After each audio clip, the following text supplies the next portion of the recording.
The Battle of Mu'tah, 629 AD, the first Muslim-Byzantine battle and the rise of Khalid ibn al-Walid. In the arid lands east of the Jordan River, near the village of Mu'tah in present-day Jordan, a confrontation unfolded in September 629 AD, an event that would mark the first ever battle between the nascent Muslim community of Medina and the powerful Eastern Roman Empire, better known as Byzantium. This confrontation, known in Islamic history as the Battle of Mu'tah, Arabic Ghazwa Mu'tah, was far more than a minor skirmish. It was a test of resolve, leadership, and strategy for a still young Muslim state. Though greatly outnumbered, the Muslim army marched north, not just to retaliate for an unjust murder, but to send a clear message. The safety of envoys and the mission of Islam would not be silenced. Background: the spark of conflict. 2 years before the event, the Treaty of Hudaybiyah had been signed between Prophet Muhammad, peace be upon him, and the Quraysh of Mecca. This truce gave the Muslims breathing space to focus on internal consolidation and external diplomacy. Prophet Muhammad sent diplomatic letters to the rulers of Persia, Byzantium, Egypt, and Abyssinia, inviting them to accept Islam. One of these letters was entrusted to al-Harith ibn Umayr al-Azdi, dispatched to the Byzantine-controlled city of Busra in Syria. However, before reaching his destination, al-Harith was intercepted at Mu'tah by Shurabil ibn Amr al-Ghassani, a local Arab governor and vassal of Byzantium. Against all diplomatic norms, Shurabil executed the envoy. This act was not merely a breach of etiquette. In pre-modern Arabia and throughout the ancient world, the killing of an emissary was a grave offense, a direct provocation to war. The Prophet of Islam could not ignore this injustice. Mobilizing for war, a dangerous journey north. Upon receiving news of al-Harith's murder, Prophet Muhammad ﷺ quickly organized a retaliatory expedition.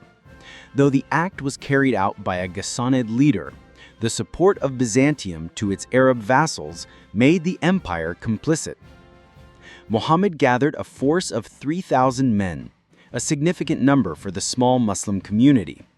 But against the backdrop of the mighty Roman Empire, it was but a drop in the ocean. He appointed a three-tiered command structure for the army. 1. Zayd ibn Harithah, the Prophet's adopted son, as commander. 2. Ja'far ibn Abi Talib, cousin of the Prophet, as second in command. And 3. Abdullah ibn Rawahah, a poet-turned-soldier, as third in command. If all three were martyred, the Prophet said the Muslim army should choose a leader from among themselves. With that, the army marched north, through treacherous deserts, hostile terrain, and uncertain political alliances.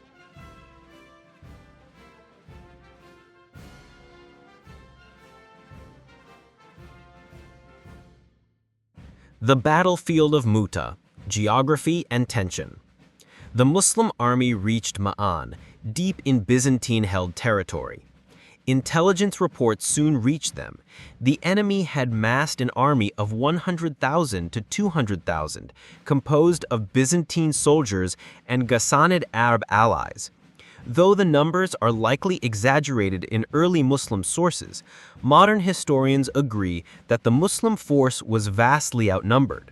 Walter Kagi, a Byzantine historian at the University of Chicago, suggests the real number of Roman-Ghassanid troops may have been closer to 10,000 to 15,000, still 3 to 5 times larger than the Muslim army. Faced with these odds, the Muslim army debated retreat, but Abdullah ibn Rawahah reportedly gave a rousing speech. "O people, what you fear is what you seek, martyrdom. We do not fight with numbers or strength, but with this religion that Allah has honored us with. Spurred by courage and conviction, they pressed on to the plains of Mu'tah. The battle commences, valor and sacrifice. The battlefield was near the village of Musharif, close to Mu'tah.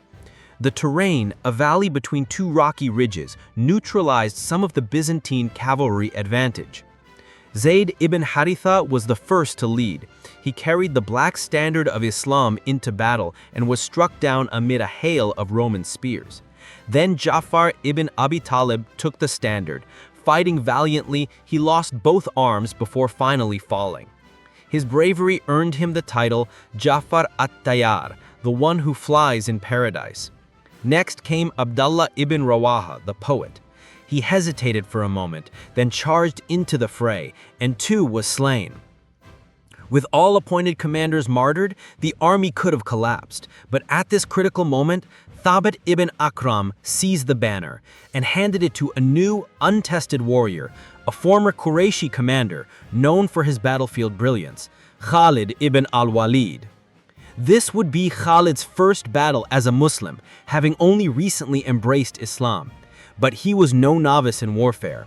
A former general of Quraysh, Khalid had previously led forces against the Muslims at Uhud. At Mu'tah, he immediately restructured the Muslim ranks. To confuse the enemy, he ordered a rotating maneuver, switching the rear guard to the front and flanking forces to alternate positions. This created the illusion that reinforcements had arrived. Byzantine Ghassanid troops, fearing a trap or Muslim reinforcements, became cautious. Khalid then initiated a strategic withdrawal, protecting the Muslim army from total annihilation. He broke 9 swords during the battle. Henceforth, Prophet Muhammad sallallahu alaihi wasallam would bestow on him the title Saif Allah al-Maslul, the drawn sword of God.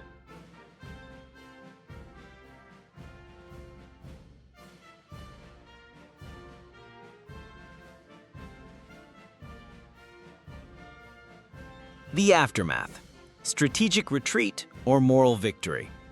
Though no conclusive victory was won, the Muslim army returned to Medina with minimal losses, considering the odds. According to Ibn Hisham, only 12 Muslims were martyred, though all 3 commanders had perished. To some early Muslim sources, like al-Waqidi, this was a hazima, defeat. But later Islamic historiography framed Mu'tah not as a loss, but as a strategic success. The Muslim army faced the might of Byzantium and survived. They returned without being routed or destroyed. They stood their ground, earned respect, and learned valuable lessons in diplomacy and warfare. In Medina, the Prophet honored the martyrs and comforted their families. He wept for Ja'far, embraced Zayd's family, and praised Khalid for his leadership. Political and religious consequences. One of the most remarkable outcomes came shortly after the battle. Farwa ibn Amr al-Judami, a Byzantine governor in Arab lands, accepted Islam. He sent tribute and a letter to Prophet Muhammad. When his conversion was discovered, Byzantine authorities imprisoned, tortured, and ultimately crucified him near a spring in Palestine called Afra. His martyrdom would become a symbol of defiance and loyalty among early Muslim converts. 3 years later, in 632, Prophet Muhammad would dispatch a second expedition, this time led by Usama ibn Zayd, son of the martyred Zayd. The objective? Avenge Mu'tah and challenge Byzantine authority in Syria. But before the army could depart, the Prophet, peace be upon him, passed away. Legacy and historical debates. The Battle of Mu'tah remains a critical moment in early Islamic history, the first open clash between Islam and Rome, and a sign of things to come. Within a decade, under the Rashidun Caliphate, the Muslims would rout Byzantine forces at Yarmouk and take Damascus, Jerusalem, and Egypt. Modern historians continue to debate the scale and results of Mu'tah. David S. Powers argues that the early Muslim portrayal of a defeat was later reshaped to reflect divine providence and eventual success. Montgomery Watt notes that reports of a Byzantine retreat might reflect actual Roman caution against prolonged conflict in Arab territory. Kagi stresses that the Ghassanids and Byzantines likely intended only to deter the Muslims, not to escalate into full-scale war. Conclusion: a prelude to greater struggles. Though not often overshadowed by larger battles like Badr, Ud, and Yarmouk, the Battle of Mu'tah was a seminal moment in Islamic military history. It was the day when Islam stood toe-to-toe with the mightiest empire in the world, not in numbers, but in spirit, unity, and faith. It marked the rise of Khalid ibn al-Walid, the first Muslim confrontation with Byzantium, and the martyrdom of some of Islam's most beloved companions. Mu'tah was not a victory of the sword, it was a victory of resolute.